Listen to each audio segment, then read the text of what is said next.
Welcome to my immigration story.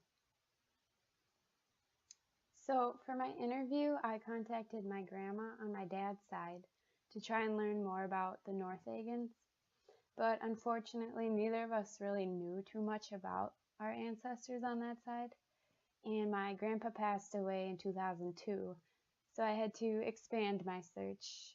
I was able to get some really cool information from my second cousin, who did some extensive research about his ancestors. And after seeing his pedigree chart, I was really inspired to create my own family tree, so I utilized Ancestry.com to make my chart and also gather more information. So what I've kind of put together from some research and previous knowledge is I know that the Northagans immigrated from Norway. I'm not positive exactly when they came to the US, but I believe it was sometime in the mid to late 1800s. During this time, there was a big influx of Norwegian immigrants coming to the US. There are several reasons for this, but again, I don't know the specific reason for my ancestors coming. Norway was having some troubles with Sweden at the time, and they were almost at war. And Norway was also starting to struggle financially because of World War I that was soon to come. This left few jobs available and little land open to farm, and crops were also failing. And some of those Norwegians clung to the hope of the New World and coming to the US for better opportunities. When my ancestors came over from Norway, they somehow ended up in North Dakota, and a lot of them were big farmers. So this is the family tree that I've started. So first of all, I'm going to focus on these three ancestors, Henry, John, and Guri. So this is John Gulson Nordhagen. He would be my great-great-grandpa. He was born in 1850 in Norway and passed away in North Dakota in 1924. So it's safe to say he was the one who immigrated to the US. This is his wife, Guri Nordhagen. Her maiden name was Torgerson. Guri was born in either 1851 or 1852, also in Norway. Her main language was Norwegian, though I'm not sure if she ever learned English or not. John and Guri were married in Norway in 1877, and they also had a child in 1890, Henry, who is my great-grandpa. Henry was born in North Dakota, so I can conclude that sometime between 1877, when they were married in Norway, and 1890, with the birth of Henry, my ancestors immigrated over to North Dakota.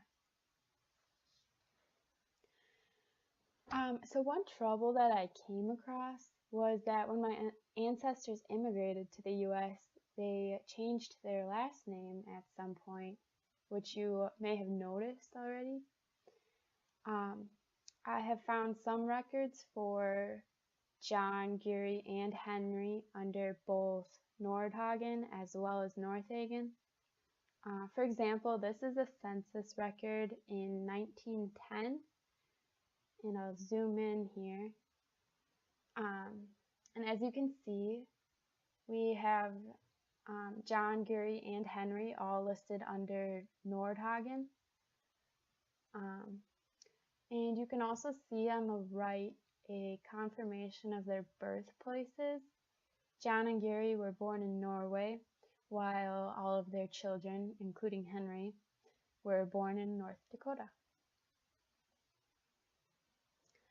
Now, this is a census record from 1920, and I'll zoom in again.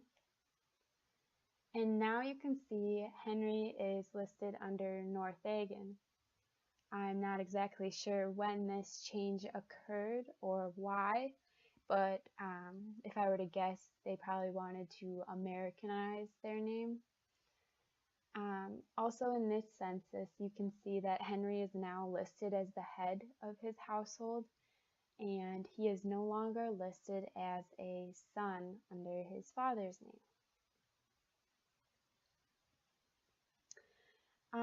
This is something interesting I found on Ancestry.com. It's a draft registration card for World War I for my great-grandpa Henry.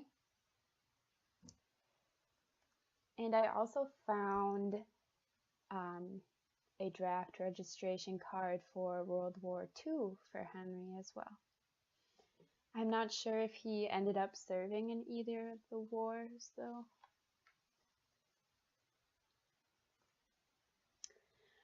So today, I think my family has become very Americanized and that we have lost any big Norwegian traditions, but we still carry on small traditions such as the food lefse. It's kind of like a tortilla, but it's made with potatoes, and my grandma makes this every year for Christmas. So this is the pedigree chart that my second cousin made. Obviously you can see it's very big, but I thought it was super cool because some of the dates towards like the top left, they go back to the 1200s. And just to kind of put it into perspective, my grandma is way at the bottom over here. However, I'm going to go back to my pedigree chart that I've started because it's a little easier to see. Now I'm going to focus on my dad's mom's ancestry, and I'm going to expand my chart on Willis Eugene Chapman, who is right here. So like I said, this is just off of Willis Eugene Chapman, and now I'm going to expand it again here on Ebenezer Fox.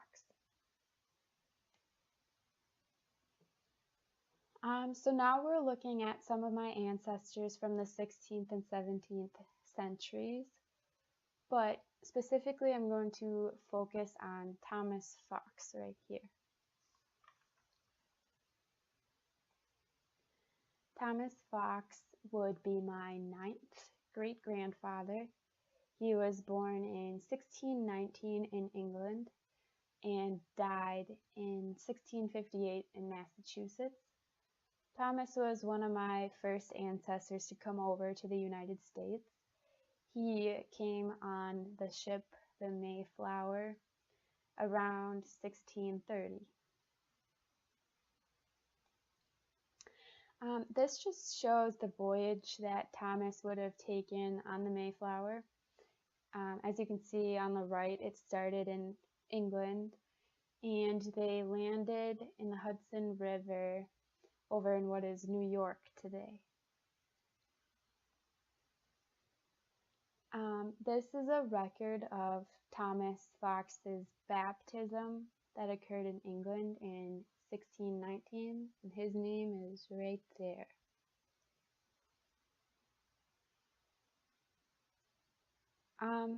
So I don't know the exact reasons that Thomas Fox came over to America, but based on what was going on at the time, it's easy to make a few guesses. So between 1620 and 1640, the Great Migration occurred.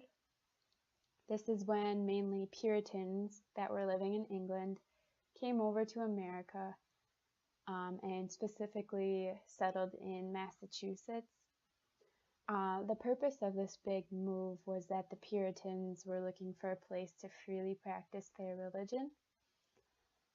And also around this time, England was having troubles within their own government, and the British Civil War was soon to start.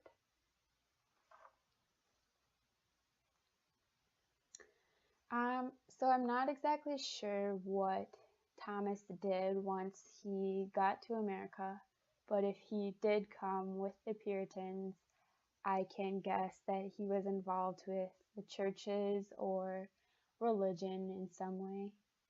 Um, However, I do know that he married Hannah Brooks in 1647 in Concord, Massachusetts. And one last thing that I kind of also had trouble with and came across was for some ancestors, there were several different spellings for their names, which made searching just a little bit more difficult. And this is just a picture of my family, so it's just showing some of the Northagans today.